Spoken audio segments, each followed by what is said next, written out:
Shalom bien-aimés dans le Seigneur, tous les plaisirs est pour moi aujourd'hui de vous présenter cette émission Lampe de l'Éternel, une émission qui vous bénit, qui vous donne la lumière au travers de la parole de Dieu. Aujourd'hui, nous sommes honorés de recevoir la servante de Dieu, Maman Mimi Yampompo.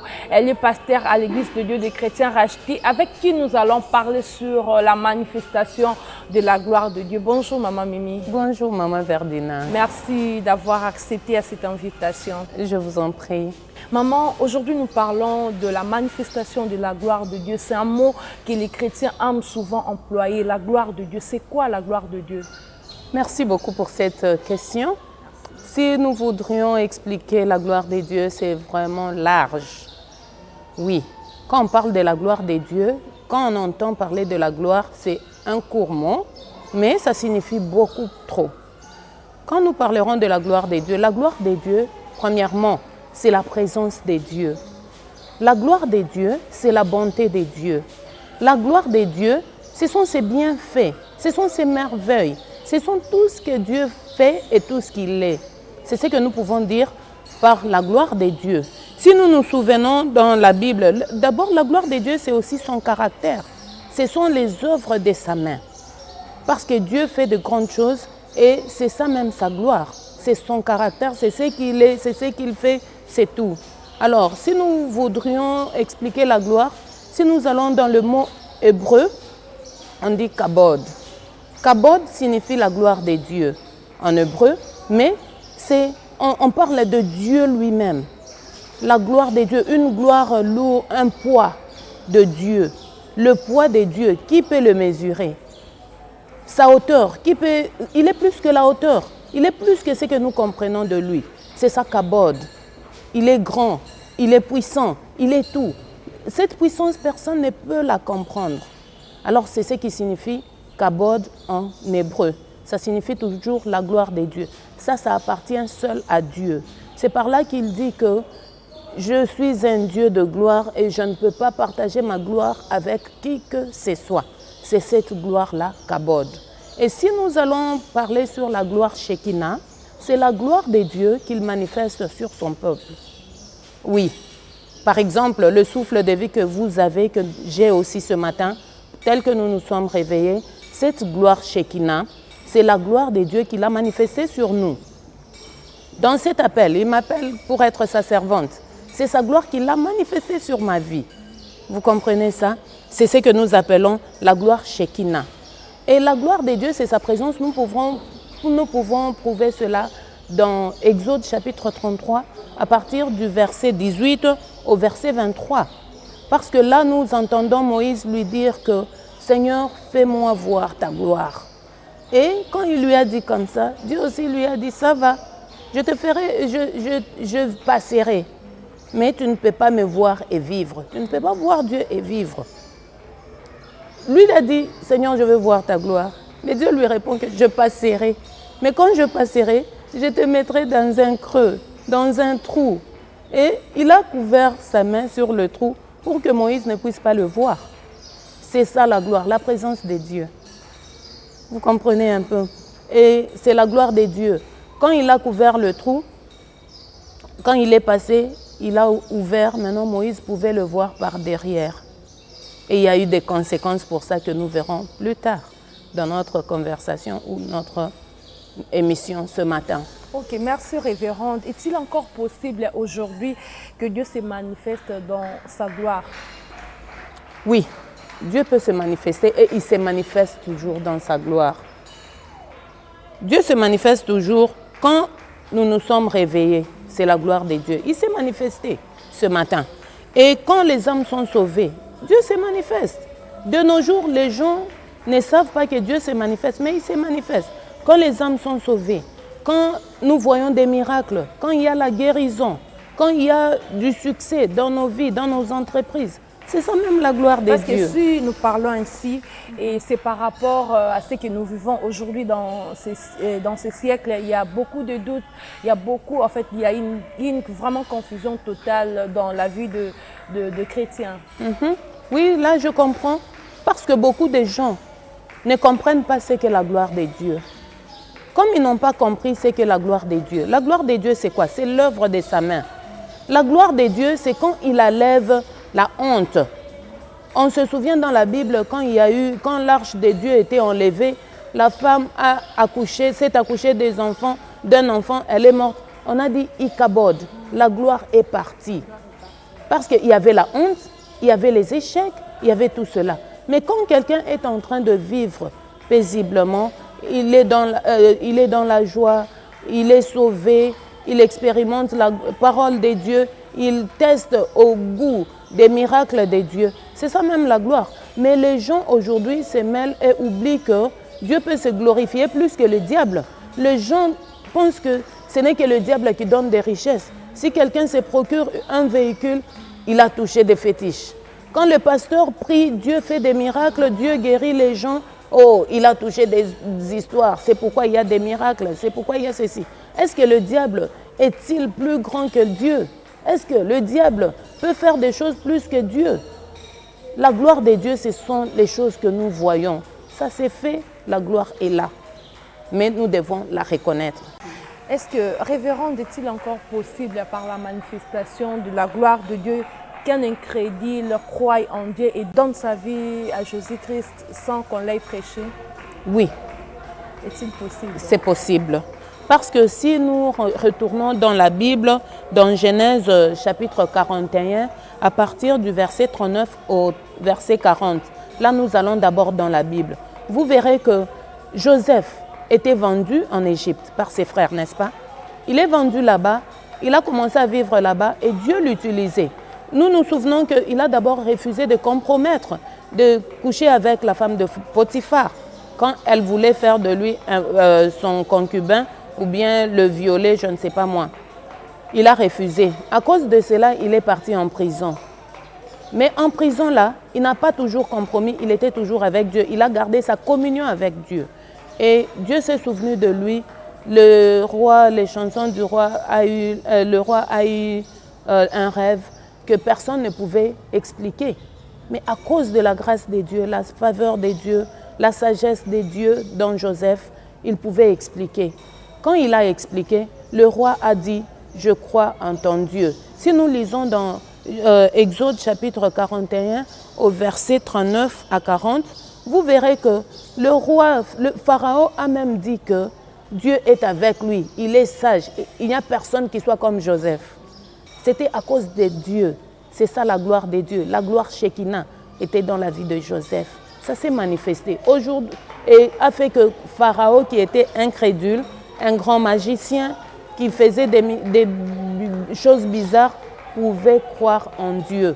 Même aujourd'hui, il y a de ces gens-là qui vivent dans des mauvaises choses, mais une fois que Dieu se glorifie dans la vie de ses serviteurs et que cette personne-là voit ce que Dieu a fait dans d'autres personnes, la personne commence à désirer aussi vivre comme cette personne-là qui est servante de Dieu ou bien croyant ou chrétien. La personne désire et il vient vers Christ sans qu'on puisse prêcher. C'est pourquoi Paul nous a dit « Soyez des lettres qu'on vous lise ». La gloire Shekinah sur nous fera que les incrédules puissent croire en Dieu, qui donne leur vie à Christ. Alors c'est notre responsabilité, vous et moi, vous qui nous suivez, et nous ici, notre mode de vie doit prêcher aux autres, doit refléter la gloire de Dieu afin que les gens puissent donner leur vie à Christ. Ok, merci révérende. Pourquoi il y a des chrétiens aujourd'hui qui ne vivent pas la manifestation de la gloire de Dieu dans leur vie, et c'est là dans tout le domaine? Oui, en tout cas, je dirais que la plupart d'entre nous voyons la gloire de Dieu. Mais la chose qui fait que les gens ne croient pas, c'est que les gens ne connaissent pas la gloire, c'est quoi? Quand on ne connaît pas quelque chose, il n'y a pas moyen de la décrire. Et surtout que, vous savez, par exemple, Anna, je vais donner l'exemple de Anna dans la Bible, dans 1 Samuel chapitre 1. Son mari lui donnait tout. Elle était la première femme d'Elkana. Son mari pourvoyait à tout. Et son mari lui donnait tout ce qu'il fallait. À cause de Pénina, sa rivale, elle pleurait. Elle ne considérait plus tout l'argent que son mari lui donnait, tout l'amour qu'il lui présentait. Pourquoi? Parce qu'elle voulait un enfant. Et la plupart d'entre nous sont comme ça. Parce que je veux le véhicule, parce que je veux des beaux habits qui coûtent cher, parce que je veux la maison, parce que je veux ceci, je veux cela. Et nous ignorons la gloire de Dieu dans notre vie. Parce que premièrement, le souffle de vie en nous, c'est déjà la gloire de Dieu. Quand le soleil s'élève pour nous, c'est la gloire de Dieu. Quand nous contemplons l'air, l'atmosphère, tout ce qui nous entoure, c'est la gloire de Dieu. C'est pourquoi dans Psaume chapitre 8, à partir du verset 4 jusqu'au verset 7, on nous dit de cela, on dit les cieux, les étoiles et tout ceci. Ça montre la gloire de Dieu. Et qui est l'homme pour que Dieu se souvienne de lui? Dieu l'a créé un peu inférieur à lui. Il lui a donné la domination de tout ce qu'il a créé. Et il a mis tout sous ses pieds afin que l'homme puisse dominer. Dieu nous a donné cette valeur.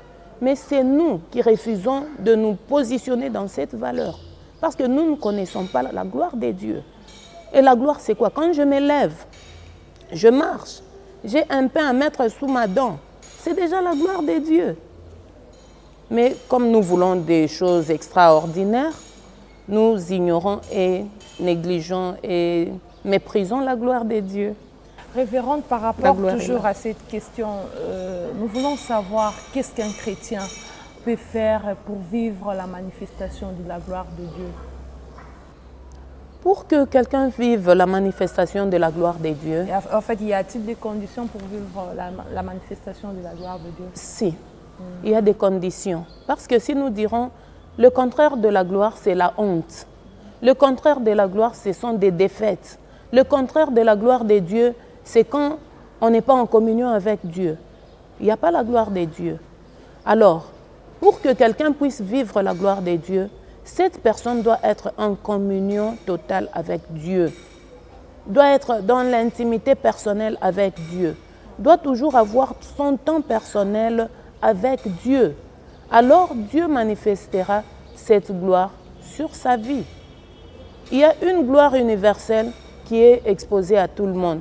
Le souffle de vie, le soleil, la pluie, les étoiles, la lune. Quand la lune est claire, la nuit, ça aide tout le monde. Tout ça. Les climats, l'atmosphère et tout. Dieu nous a exposés tous. Mais il y a des dimensions maintenant que chacun doit désirer entrer avec Dieu. Mais pour cela, il faut avoir une relation personnelle, une communion personnelle avec Dieu. Entrer dans sa parole en profondeur, des études personnelles pour découvrir là où le Saint-Esprit lui-même prendra contrôle. Il prend la charge de vous enseigner plus dans la profondeur, de vous révéler.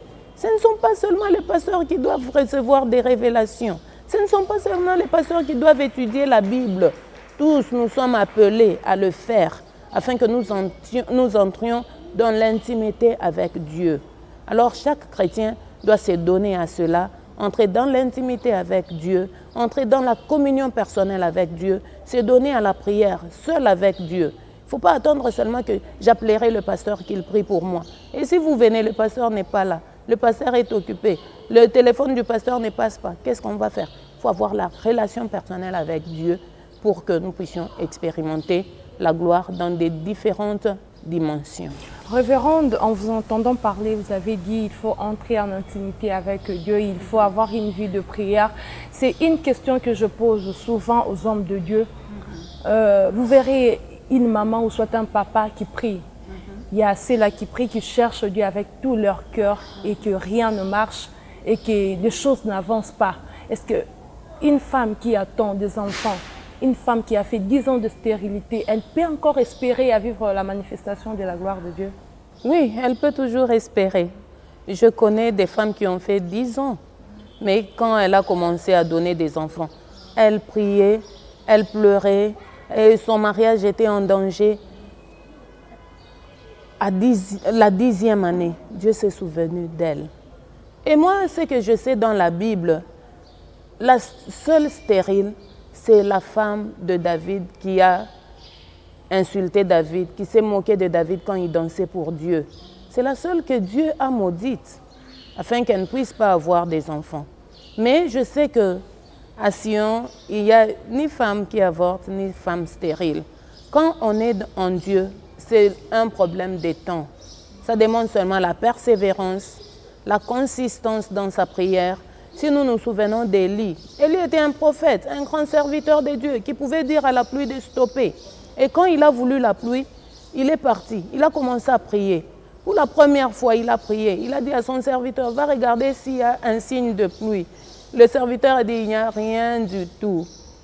Il a continué. Je ne sais pas, ça prenait combien de temps pour qu'il puisse renvoyer son serviteur, voir ça prenait combien de pour voir si la pluie faisait déjà signe. Mais il a prié, la Bible me dit 7 fois. Il a envoyé son serviteur 7 fois. Un prophète, un grand prophète, qui causait avec Dieu. Il a fait 7 fois la persévérance. Il faut toujours persévérer, il faut toujours croire en Dieu et vérifier, changer de stratégie aussi. Parfois, on ne fait que demander, mais on ne donne pas le temps d'adorer Dieu. Dieu descend dans sa gloire quand on l'adore.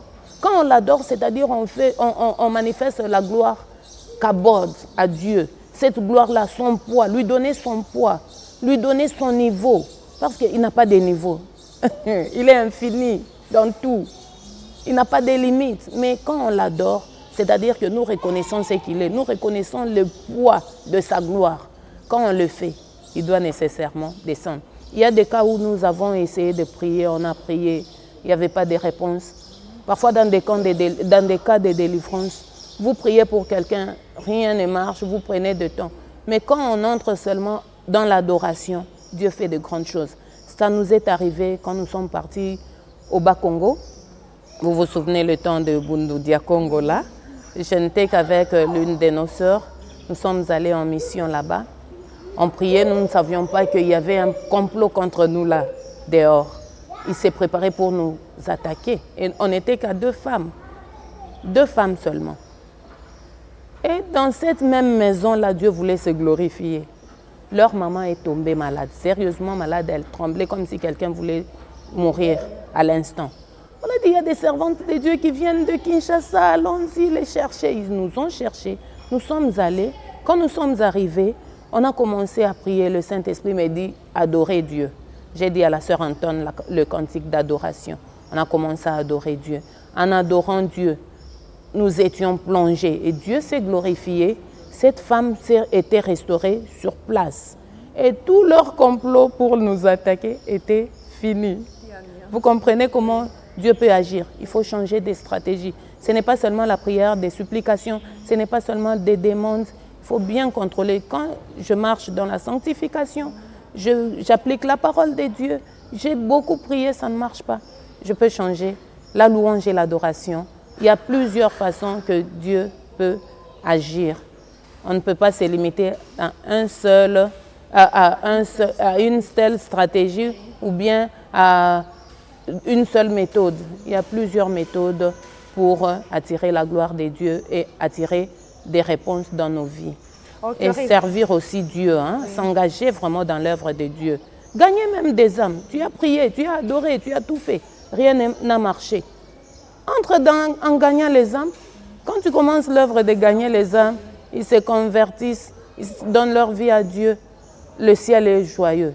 Ok, merci maman. Nous devons changer de stratégie pour vivre la manifestation de la gloire de Dieu.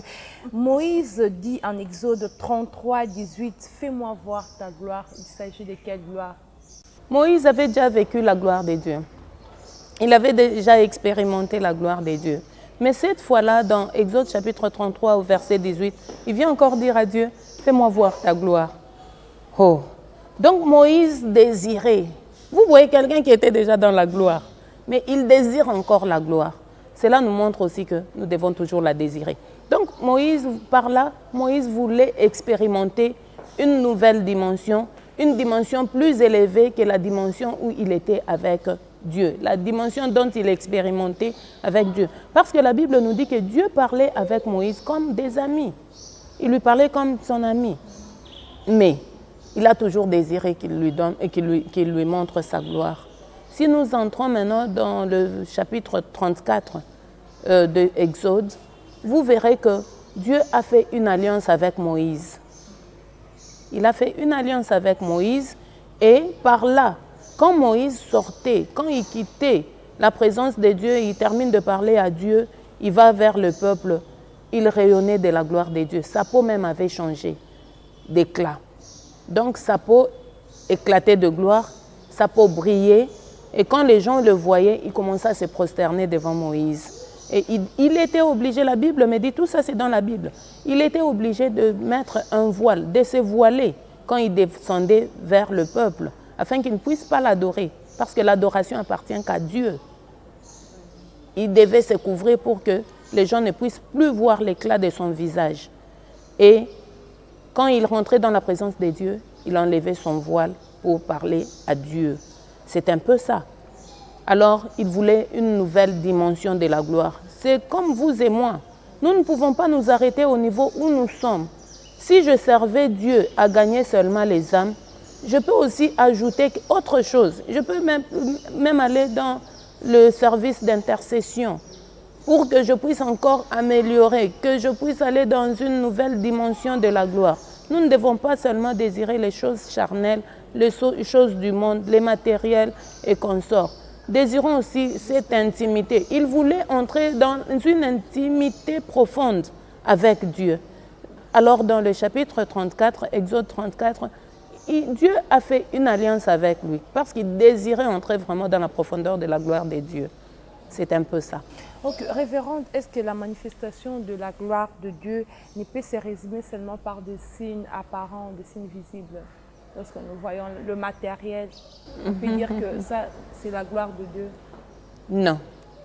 La gloire de Dieu ne se manifeste pas seulement sur les signes ou les choses que nous voyons, les matériels, la finance, non. La gloire de Dieu est à tous égards.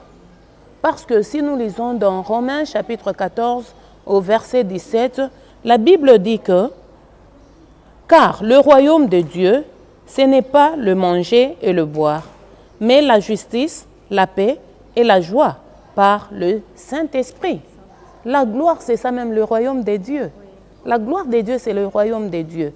Alors ce royaume-là n'est pas seulement pour le boire et le manger. On ne doit pas seulement nous voir comment manger. La justice nous demande à marcher dans la justice, marcher dans la sanctification, plaire à Dieu comme aux hommes. Je sais que l'homme ne sera jamais satisfait. Parfois, vous voulez plaire aux hommes, mais il y en a d'autres qui ne seront jamais satisfaits, malgré tout ce que vous ferez. Alors, surtout, plaire à Dieu comme il faut. Nous sommes humains, nous sommes dans le monde, il y a des tentations, mais nous devons surmonter tout cela. Plaire à Dieu, c'est ça la justice. La paix. Vivre la paix avec tous, bien qu'il y aura toujours des inimitiés, des gens qui vous en voudront, mais cherchez toujours la paix. Avec Dieu, ceux qui vous en voudront, Dieu seul s'en occupera, mais faites de votre mieux pour réparer la relation. En paix avec Dieu, en paix avec ton prochain. Et la joie. Contentez-vous de ce que vous avez. Soyez dans la joie. Et la joie de servir Dieu. Et la joie de vivre avec les gens. Et la joie de faire des choses. Tout ce que vous faites, faites-le avec joie. Soyez dans la joie. Dans votre famille, vivez dans la joie. Dans l'église de Dieu, dans la famille spirituelle, vivez dans la joie. Dans votre relation avec Dieu, vivez dans la joie. Parce que quand je dis cela, il y a ces gens-là qui disent « Ah, quand j'étais dans le monde, j'expérimentais ceci et cela. Mais depuis que j'ai cru en Dieu, il y a ça, ça, ça. » Le monde lui manque, comme les enfants d'Israël dans le désert. Quand ils quittaient l'Égypte, ils se sont souvenus de l'ail, des concombres et de tout ce qu'ils mangeaient en Égypte. Or, il y avait la terre promise qui les attendait. Il y a une terre promise qui nous attend. Alors, nous ne devons pas seulement nous focaliser sur le matériel. Nous devons voir comment nous vivons avec Dieu. Est-ce que nous avons le royaume de Dieu en nous? La justice, la paix et la joie dans le Saint-Esprit. C'est un peu ça. Donc, révérende, nous tendons déjà vers la fin de cette émission. Juste un petit mot par rapport à ces sujets, la manifestation de la gloire de Dieu. Et pour ceux-là, pour nos téléspectateurs qui nous suivent, ceux-là qui désirent, qui espèrent à vivre la manifestation de la gloire de Dieu, juste un mot pour nos téléspectateurs qui nous suivent. Oui, pour nos téléspectateurs, je peux dire que si nous nous souvenons d'Élie, Élie était poursuivi par le roi, il était recherché parce qu'il servait Dieu dans la vérité. Il voulait plaire à Dieu. Et quand il était poursuivi, il est parti à la montagne. Dans 1 Roi chapitre 19, au verset, je crois, on peut commencer à partir du verset 9. Il voulait voir Dieu, il voulait voir la main de Dieu. Il se disait que Dieu m'a abandonné. Mais Dieu lui a dit que je vais te visiter. Dieu lui dit, je vais te visiter. Je pense que nous pouvons lire cela pour que ça puisse nous aider. 1 Roi, chapitre 19, à partir du verset 11, je crois, ça va nous aider.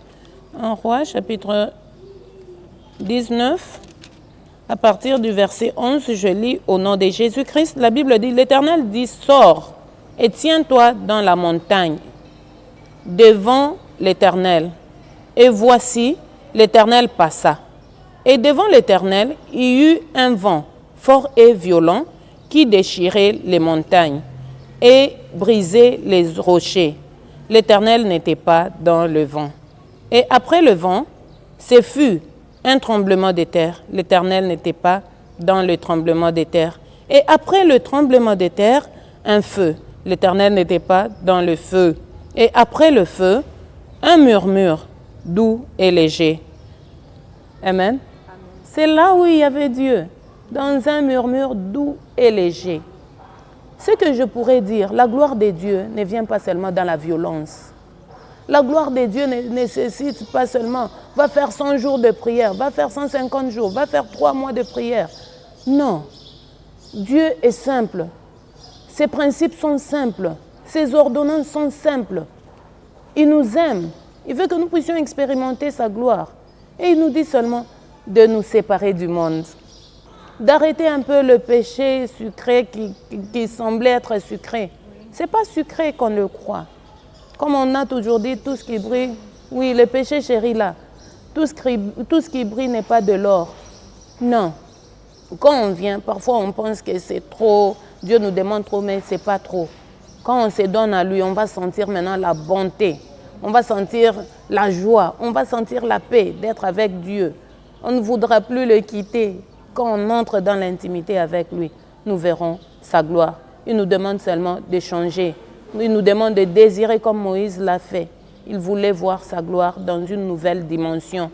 Et je sais que le Seigneur est là. Il vous visitera ce matin. Vous avez assez demeuré sur la montagne.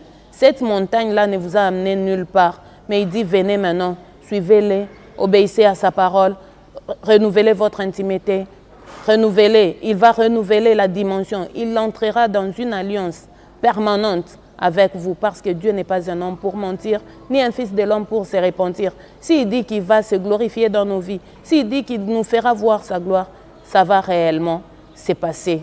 Que Dieu vous bénisse. Je pense que si nous nous soumettons à cette parole, Dieu nous fera du bien et nous verrons la gloire de Dieu. Ok, le numéro de contact pour ceux-là qui nous suivent.